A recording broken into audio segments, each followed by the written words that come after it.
Hello everybody, this is Val with This Is How You Do It. I haven't given y'all any FaceTime lately. I guess I'm not giving up my channel. I wasn't going to give up my channel. I was just going to stop making videos, face-to-face videos. But I guess I can't stop. I did make a lot of cooking videos. I thought maybe y'all like those better.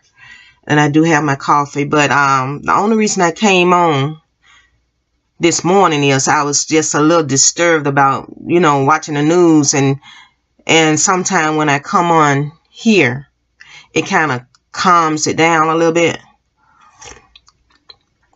Not that I do a lot of talking about it. I got a spot right there, y'all. It won't come off, so don't be so hard on your girl. It was about the man sitting on the porch and being arrested at his mom's house. Now, I watched that video. Then I watched it from the cop's point of view. And I watched it from the guy's point of view. And then I thought about my point of view.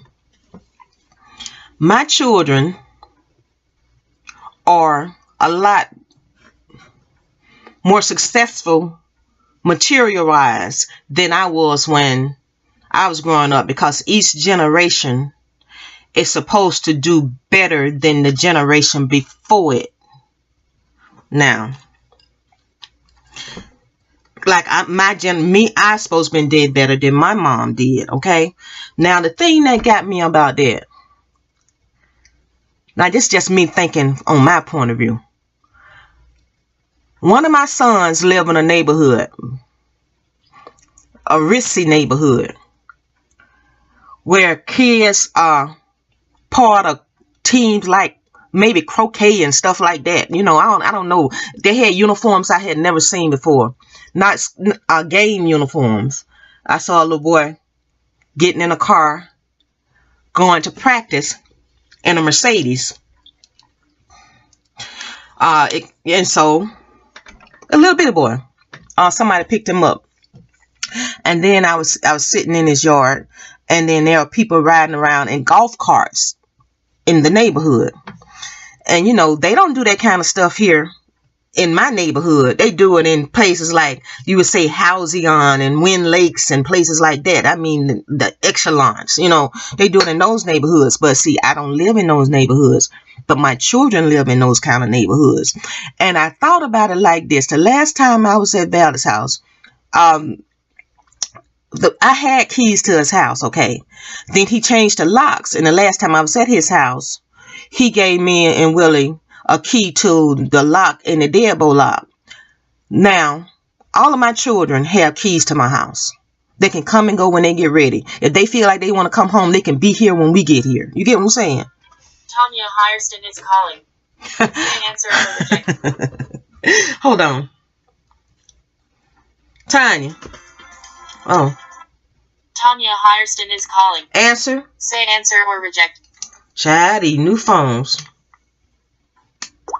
Tonya. Well, it cut off. I couldn't get to it. These new phones, child. You see how that is? Well, anyway. She like to call me when she taking that child to school. Well, anyway, now Tonya has a house like that. And I don't have a key to Tonya's house. And Tonya has been telling me to come up there. You and Willie ought to come up there and just like that. If Willie and I was to go to Tonya's house or to Valdez' house, because I forgot to give Valdez back the keys, because Valdez did give me a key to his dad, but let me get back to that. And I was going to leave them with him, but I still have it on my key ring because I forgot to give it back to him. That was not intentionally. But at one time, he had already gave me keys to his house in case your mama just get in a fix that she just wanted to come, and she can come and unlock her son's door and just come in if she needs a shelter. You hear what I'm saying? Okay, now. All right, now. Okay. Not that me and Willie go to them kind of changes that I need to run away and go to my children's house. But that's a good thing. You know what I'm saying? That you'll always have somewhere to go. But my thing is, if I would have gave those keys back to Valdez, And me and Willie just happened to be in Birmingham because we plan on going to the bike show. And then we said, well, we ain't gonna stay here. We're gonna go to Valdez's house. And then I happen to not have my keys and don't figure it out until I get there.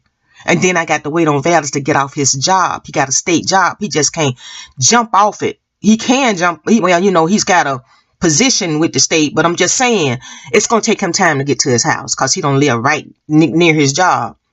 And we were sitting on his porch, or me and Willie parked our bikes, you know, toward in the driveway and walked around the back to the back door there, because that's where everybody go in a house like that. They don't go through the front door. Only visitors go through the front door, but family go through the back door, if you feel me.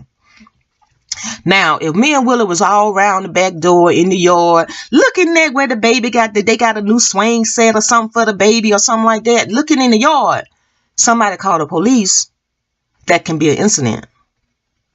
You get what I'm saying? Just by me saying this is my son's house, or and then they look at Willie and Willie don't have the same name as my child, they'll be throwing him in the ground. Old as he is, and he's got COPD and bronchitis and stuff, all that stuff. Inhalers he got to use several times a day. And I'm looking at it on that point of view too. And I'm like, what if the parents was at the children's house? Parents don't always do better than their kids. Sometimes their kids excel beyond their parents' hopes and dreams. Because I never would have thought my children would have lived like they living now. Never. I wished when I was growing up that we lived like that. And I would pass by houses and see black people in those big old houses and wonder how they get there, how they live in an area like that. See, I'm going to the mailbox, not working, but they live there, and not my children doing it.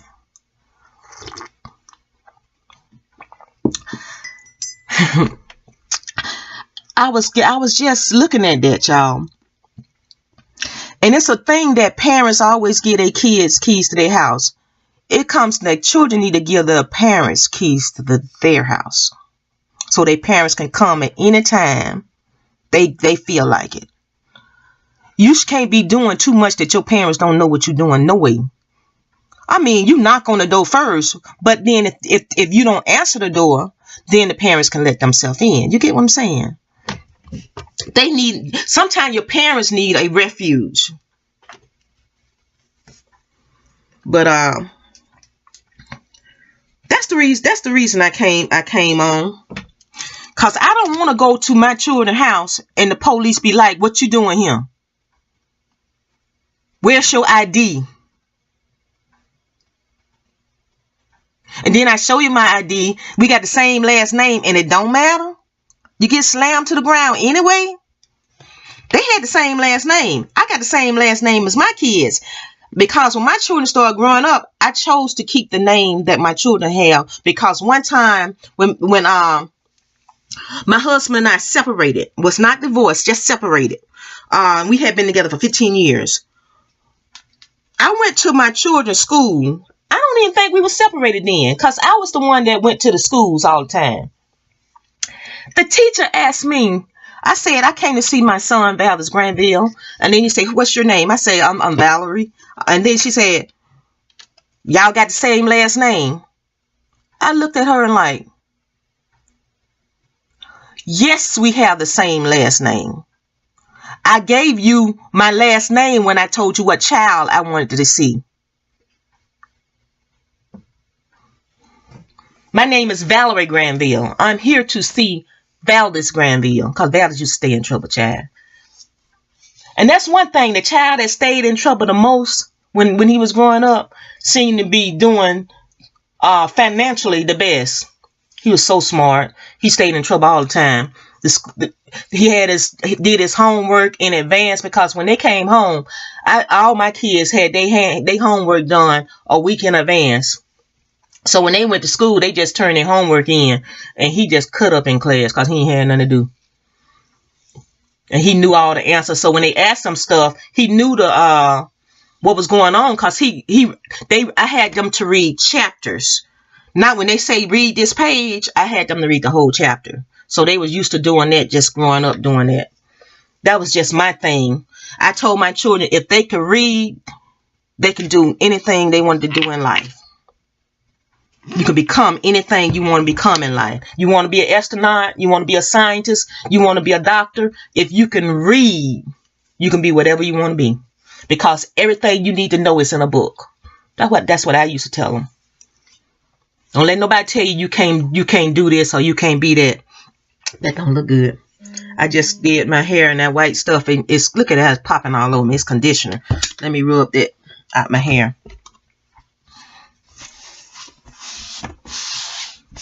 I'm just gonna put the gel on it. It's not wet no way. That's why it ain't soaking in.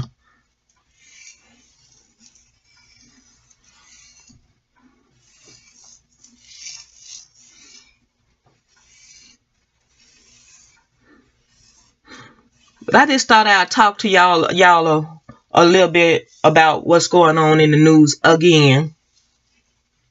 But I'm just glad that guy ain't dead. I watched it. It could have escalated to that. I believe that guy believed. I believe that cop actually believed him. He got upset because he told somebody on the phone that the police harassed me. But see, we didn't see him how he walked toward him. Like the guy said, "Why are you coming to me like that?" See, we couldn't see it from the guy's point of view. That was being, so he say, harassed. So he called a friend and told them to come down there. And the police got mad and tried to take his phone. And then he said, "Why are you trying to take my phone?" And you know how that is. Some of them feel like they can do that and throw you down and take it from you anyway, even though you're sitting in your own yard, sitting in your parents' yard, sitting on your own front porch, not even on the street, on private property. They think they can come on private property and put their hands on you. But the camera says that the officer, not the camera, but they said that the officer was within his rights and he had the right to do everything that he did. But the officer quit behind it. But my thing is like this. An officer has a right to go on private property and put his hands on the people that live there and the children of the people that live there. Throw them down to the ground and manhandle them. So the police have the right to do that. That's what the outcome of that was. So if I'm sitting at my son's house and don't have keys to his house, and they just, because they want to know who am I, my ID is not good enough. You sure you ain't got no papers out on you? All that kind of stuff. You look suspicious anyway. You look like you got some prison tattoos. My children got tattoos. Vincent got tattoos all over his body. Not all over his arm and on his neck. His wife got some. That's just young. There's people right here in Alabama. They be getting a new tattoo every time they get some money or their birthday or some holiday. I'm not into. That's not my crowd right now. That's their crowd getting them tattoos. But tattoos is no reason for somebody to be slammed to the ground and pushed down in the grass. Now, come on now. Ain't no past record is no reason for that anyway. Either because they said, "Oh, he had been to jail before." A lot of us have been to jail before for no reason. They took him to jail that day for no reason for sitting on his mama porch. So don't come up with he done been to jail, he done been to prison. It's been proven that a lot of them have been to jail and to prison for no reason, sitting on their mama porch waiting on her to get home. He went to jail for that. He got arrested for that. Even though the charges were dropped, I believe, he still got arrested. That cost money to get out of jail. That money that he didn't have. He was waiting on his mama to bring him some money. You know how parents get their kids money. Now, that money that she was going to get him had to go on him getting out of jail. Or her putting up her house to get him out of jail. Or that porch that she was sitting on. And that's how they take stuff from us too. Not that he would run. But you understand what I'm saying.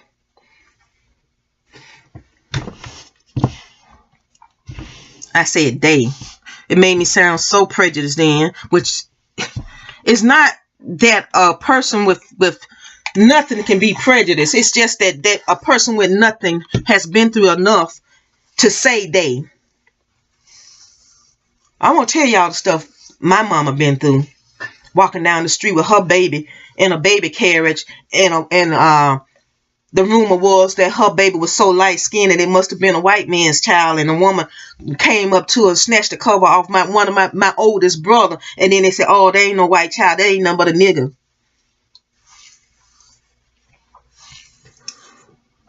I'm just saying, you don't know where people experiences make them afraid of dealing with the law.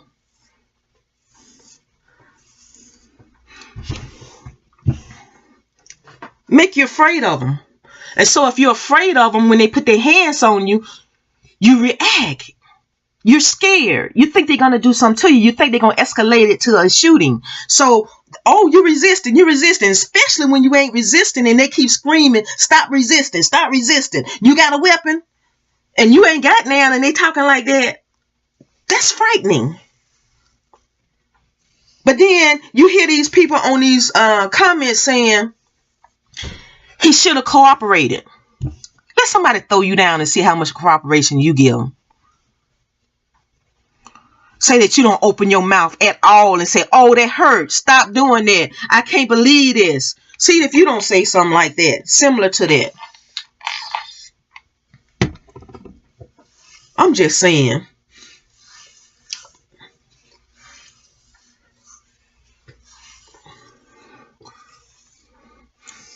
I ain't on no soapbox. I ain't on no this who right or who wrong. I'm just saying my point of view.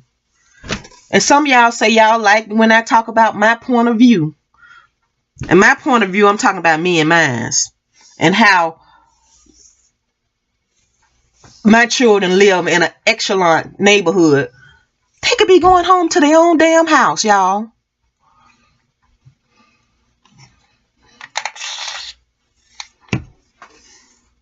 My daughter has children now. They could be getting out of school, going to the house, and they can accuse them of breaking in. My son has a child. And I would like him to be going to those schools in that neighborhood too. You know, with that little foreign looking uniform on. Whatever the hell that was. Playing that sport, whatever that was. It wasn't football. It wasn't basketball. It wasn't soccer. I don't know what the hell they was playing. But they were doing it, y'all. I was so proud of him when I saw that. And I thought, oh, when my kids have kids, they'll be going to schools like that. My grandchild would just grow up. And this is all he would know. This kind of life. You know?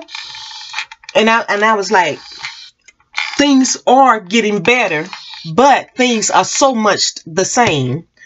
Some of them don't believe we even deserve that when we actually buy it and pay for it ourselves. How you get that? Mothers like me pushed them when they was little, like this, and told them they can do anything they want to do in life. If you can read a book and you see something that you want to be, read up on it, study on it, be the best in it. Be a A+ in it. Because you got to be A+ just to make it in this world. Vincent cried when he made a B one time. And then I had to not be so, it's all right, it's just a B. But a B was insulting to him. And then I knew that I had those A characteristics in my children. That they had to excel in practically everything. I was so outdone when that child started crying over B. I never pushed him like that. They didn't get whoopings for making B's, but he had never made one before, ever. He made A's. A+. Yep. Tonya too. Tonya made A's and B's at Alabama State. And thought everybody did it. She didn't think much of Alabama State. She was a stingette. and she was making A's and B's. And she thought Alabama State was too slow for her. Ain't that something? And she wanted to go to a different college. I'm just telling you how these children were. And then when she had her grades transferred, she was surprised at all the good grades and all the stuff that went on to her next school.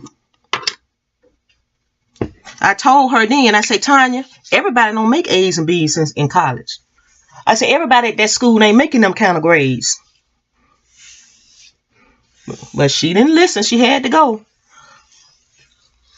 But she's doing good also.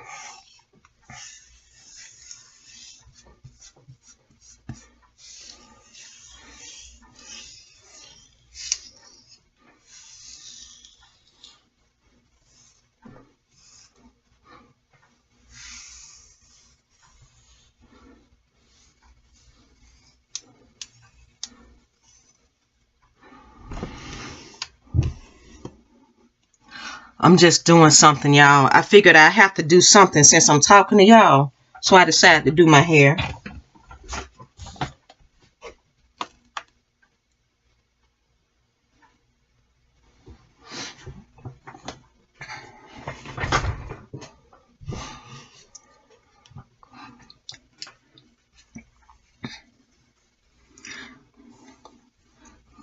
Got y'all here in my diva space. This diva space has become everything now. It's a sewing room. See my sewing machine right there. And nail room, makeup room, jewelry room. All that jewelry back there is jewelry that came from my subscribers, and I do wear it. Like love mail and prize mail and stuff like that. Even them shoes and that plaque right there. That little Indian skirt used to be how small I was when I met Willie.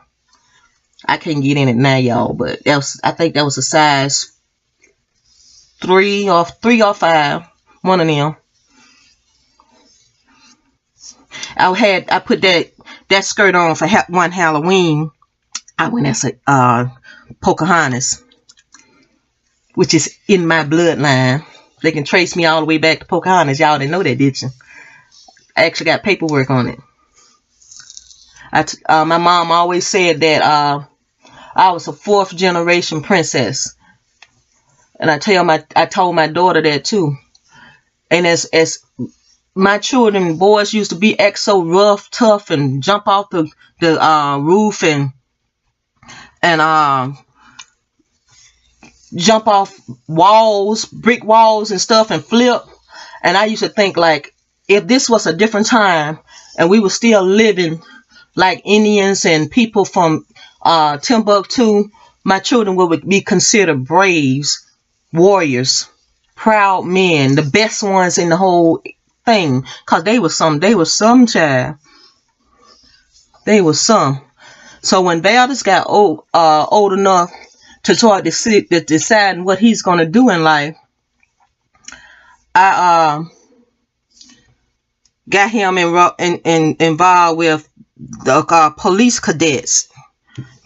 Yes, I don't have nothing against the police, y'all. My son, the police used to come to my house and pick up my son and was not taking him to jail. They was taking him to the little classes that they give little children, and they had the kids dress up in a police uniform and work the fair and stuff like that. They do that in Alabama. I don't know if they do that in other places. So no, I don't have a problem with the police for those that then I already jumped to a conclusion at the beginning of my video. I don't. And then after my son was working with the police,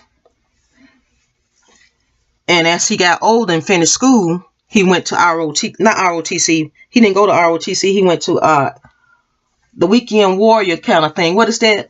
Reserves. And then when he went to reserves, the war broke out, and he did 2 tours of Afghanistan, and he made it home safely. At first, he went out there He was a little spacey.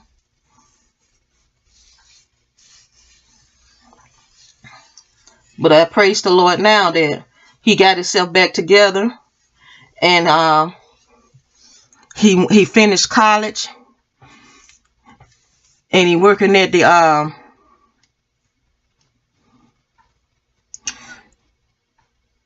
security administration building.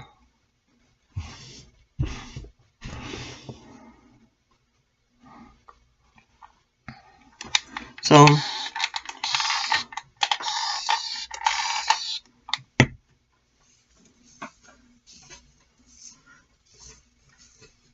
and that child has got stopped in his new truck. They won't know where he coming from when he was home over there by the base. After he had retired, I guess you can call it retired. Well, he didn't re-enlist after 2 tours. He's a vet now at such a young age.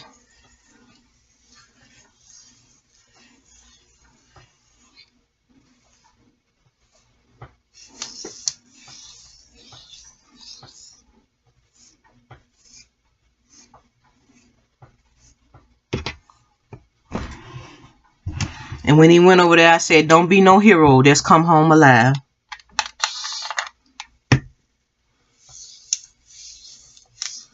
This their war.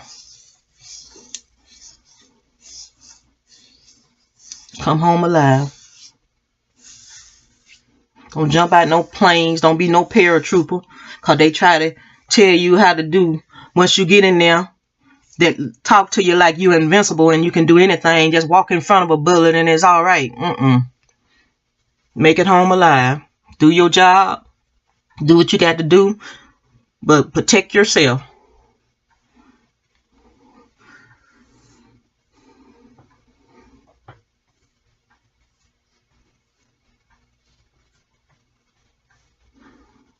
I was scared for him, y'all.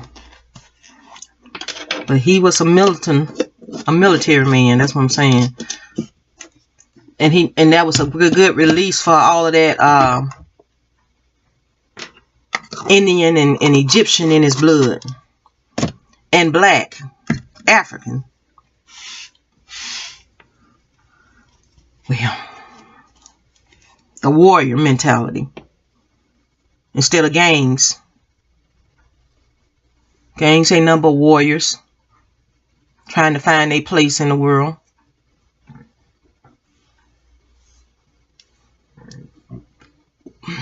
Not that I agree with no gangs, honey. I stay far away from them as I can. Because I ain't about that life. Let me get off this thing.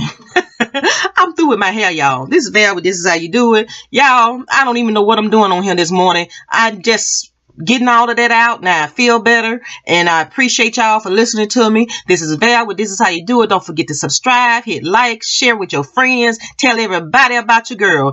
And I thank you for it. I was going to say in Jesus' name. Thank you. Bye-bye.